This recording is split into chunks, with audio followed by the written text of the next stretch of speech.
The old dummy mold box gets it every time.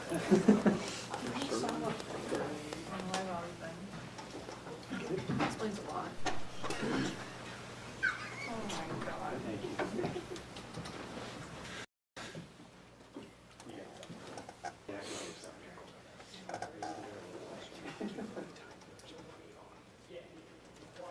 God. I'll try to type it up as verbatim. I love seeing all these posts about brownie chains. Do you have it? Some people are like, why did he not get drafted? People are really? I've seen a couple posts that, here's why brownie chains wasn't drafted. I was like, everyone knew he wasn't confused. And people are just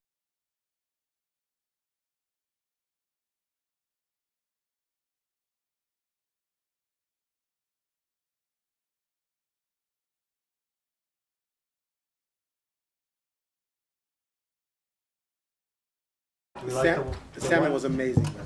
What was the salmon? Salmon was amazing. It was good? Yeah, Aaron had all three proteins, so he can tell you. I tried all three, and the salmon was the best. So. Do we keep it like on the menu next year. do we like the 1 day draft or the 1 day first round? Yes. For coverage wise, yes, because we won't be here till midnight like last year. Kind of nice, huh? Check back in tomorrow. Check back in the wall. All right, everyone. Lisa's ask you a question. Just let me know if you have a question. You raise your hand. I will throw it to our GM Joe Cronin. Okay, thank you. Round 1 of the 2024 draft is over. I don't believe I'm talking tomorrow, so I always like to thank all the hardworking people in our organization that put in all these hours over the course of the year to evaluate these drafts and, you know, do such an incredible job figuring out the next players for us to add. It's a long list of people, but they're worthy of being called out. Andre Patterson, Sergi Oliva, Mike Schmitz, Asia Jones, Cherie Sam, BJ Domingo, Tina Thompson, Swangan Lamani, Nico Matthew, Danny Connors, Jake Fox, Sean Kiley, Zach Williams. So many people contribute to this draft process. You know, it's a lot of work. The ops people, Nick West, Monet Jones, that bring all these players in. You know, this year we brought in north of 50. And it's just a lot of work that compiles into tonight one person, Donovan Clingan, who a player we're really, really high on, a player we had ranked very highly, a player that we think is going to be a great addition to this franchise because of many reasons, you know, who he is as a person, the type of player he is, the defensive prowess that he brings, the winning mentality, a lot of good features, and Donovan has an extremely bright future. We have a trade that's been reported. I can't get into that tonight in this press conference. Probably circle back on things in a couple weeks on that one. So let's open it up. How soon did you zero in on Donovan being someone you coveted, and how confident were you that maybe he could be there at 7? And did you consider moving up? This is where, like, I just give so much credit to our scouts. Like, they were all over him a year ago. They loved him last year as a freshman. And then, you know, we just studied him closer and closer as, you know, these last 2 seasons went on. And, you know, when the lottery played out the way it did, we thought there might be a chance. It's just hard. You just don't know how it's going to play out, especially over the course of 6 weeks. But even going into tonight, into the draft, I thought this was one of the drafts where it was really difficult to predict what was going to happen between picks 3 and 6. And I think that played out to where general consensus, or a lot of the mock drafts, probably saw a surprise, at least one surprise, maybe 2, and it worked out to where Donovan got to us. So, you know, for us, that was one of the easier selections we're gonna ever make. Did you try to get up to 3? We talked. We try to. I think it's something we do well, is we're really diligent, and we really work the phones. You know, we were looking at move up, move back, move in, move out scenarios. Had dozens and dozens of them, and you just try to plant as many seeds as possible and keep all your options open, because literally as the draft plays out, your whole perspective can change given what happens at 3 or 4, and eventually you say, okay, we're home or we're not. You got to figure out like what's your threshold, and just working through all these scenarios. Okay, if this happens, what's our pivot? If this breaks wrong for us, what do we have lined up to do there? So we were looking at carry out everything. Joe, was he number 3 on your board? He was. I don't like to give the number just because I don't want to put any added pressure on him. But we had him higher than we took him. Joe, on the broadcast and I guess online, there was a lot of there were reports that Memphis was trying to get up to 6 to get Donovan, and you guys were potentially trying to ward that off with a move of your own. It seemed like the high drama point of the first round, at least. What was that like for you guys in the room, and how tense were those moments for you guys?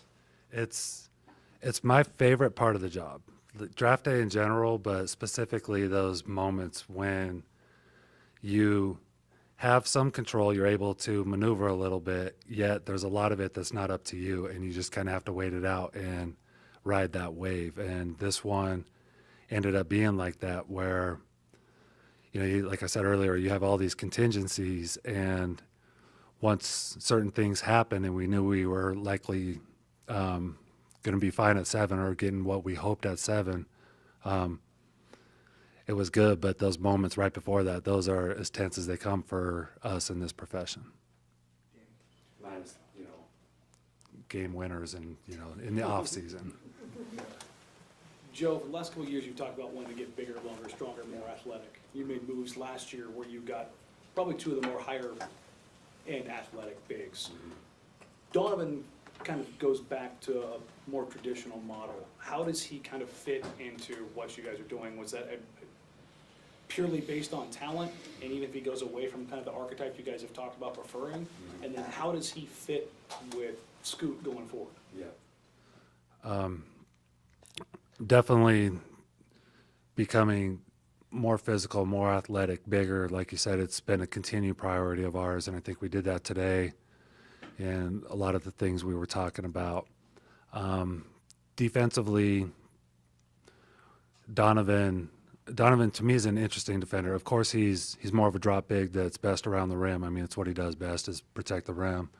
But his IQ and his feel and his ability to navigate and react and play the right angles, or adjust his depth depending on who you're playing against and what you're trying to take away. I think Donovan's gonna be a nice versatile defender that in general is just gonna up our defense, something that we've continually tried to do and we're starting to get better at, but we still have a long ways to go there.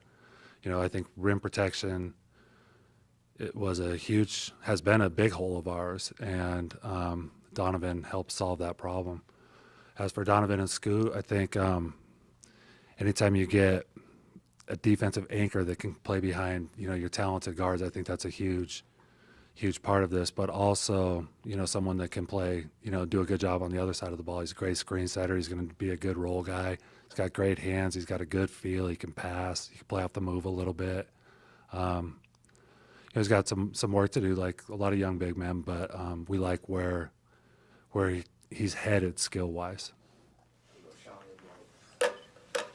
Joe, rotation-wise, you still have DA here, and Rob, if he's healthy and theoretically still here, like, you have those guys that are kind of already established guys in the league, and if they're healthier, guys that are going to play a lot of minutes. And like, do you see Donovan playing, alongside either one of them or starting over either one? Like how do you see all that kind of playing out? Yeah, I think as we approach this, we're still in such a talent acquisition mode that we're not super concerned about who's playing ahead of who or who's playing next to who.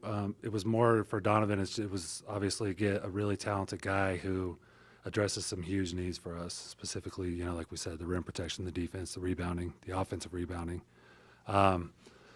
Part of this is we're building a competitive culture. We want these guys to come in and compete and, earn whatever minutes and roles they get. And, when you're a rebuilding team like we are and you're trying to take that next step, we need guys that are capable of coming in and winning jobs. And that's what we're looking forward to, is just being more competitive. Joe, I've read, some people believe that Donovan will be able to extend his shooting range a little bit. I was curious about your offensive expectations for him. Donovan, he came here and worked out for us, and it was good to be up close with him and watch him shoot a lot of perimeter shots. And I do think it's something that he's going to be able to do someday. He's pretty comfortable and he's got a good touch. These shooting in the NBA is complicated and difficult even for a lot of the guards coming in. Like, he's got a lot of work to do, but I do like his feel in his hands and his accuracy and just his overall skill set. My favorite thing about him offensively, I just think he's an underrated passer. I really like some of the plays he made for UConn, who ran a really intricate offense with a lot of cuts and a lot of high IQ players, and Donovan was an addition to that style of play, not, a negative on that end. Joe, you mentioned that love draft night, and you mentioned that Donovan was really high on your board, so I was just curious what that moment was like in the room when you see Charlotte pick who they pick, and you bet on yourself. You don't try to trade up in this draft, try to trade away more assets, and you see that moment pay off, and you're going to get your guy. So just what was that moment like in the room? It's a cool moment.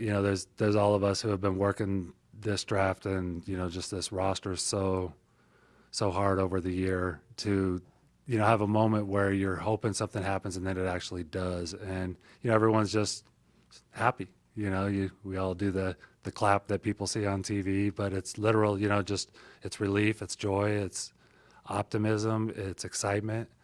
So you kind of go through all those arrays of emotions, and then, shortly after, it's okay, well, what's next? You got to enjoy it, and then you're trying to, okay, what else are we trying to do here? I know you talked about talent acquisition and guys competing, but DeAndre was pretty much probably the most celebrated and hyped asset that you guys got last year in the trades evolving game. You called him a top 5 center. 9 months later, you're drafting a center. Is this a no-win indictment on Ayton's season, or what you believe his future is? At some point, someone's got to go, right? Well, I don't know about go. I think, well, first off, Donovan, he's got rookie year can be interesting. He's got a lot to learn still. The NBA is going to be an adjustment. But as far as DeAndre goes, I'm really excited about DeAndre. Obviously, we sought him out last summer, and I thought we saw some really good things from him as the season went on. DeAndre is incredibly talented, a really good player in this league. So, I always go back to this, but we're not good enough to be content at any one position or even just at the starting position. Like, we've got to build depth. We've got to get real players all throughout this roster. And that's my challenge, and that's what I'm going to continue to do, even though, sometimes, like, for me, it's a success if you're finding other players that are going to challenge some of your best players. Okay, we're doing good because we're continually building our talent base.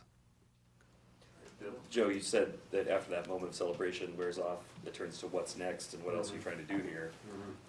What's next? What else are you trying to do here? And what do the next couple of weeks look like as you move past the draft?